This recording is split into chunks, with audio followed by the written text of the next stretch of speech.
Faut-il négocier un différé partiel ou un différé total? Salut, c'est Arslan, je suis investisseur immobilier et je t'aide à investir dans l'immobilier rentable et ceci dès le premier mois de location. Différé partiel ou différé total?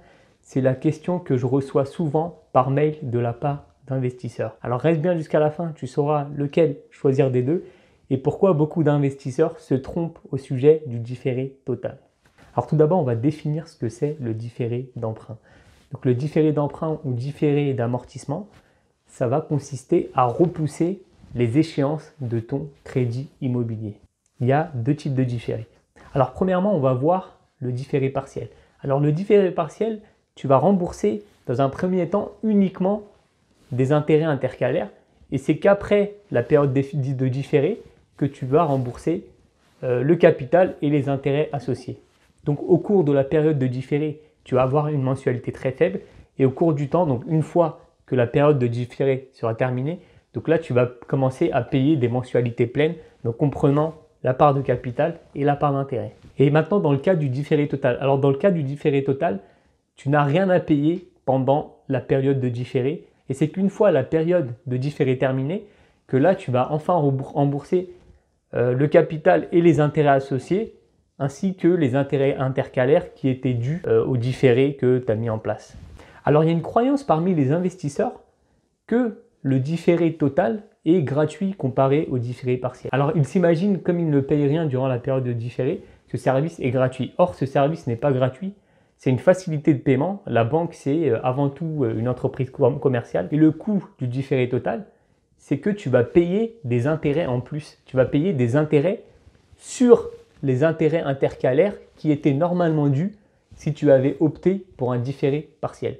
Même si le différé total coûte un peu plus cher que le différé partiel, si on le met face aux avantages énormes qu'il nous procure à nous investisseurs gagnants, parce que le différé c'est vraiment une arme, un levier redoutable. Alors soit ça va te permettre de te constituer un fonds de sécurité pour ta gestion locative. Alors il faut savoir que dans la vie d'un investisseur, quand il met en location des biens, derrière il va avoir un lot de problèmes à gérer, plus ou moins important, mais il y en aura, d'accord?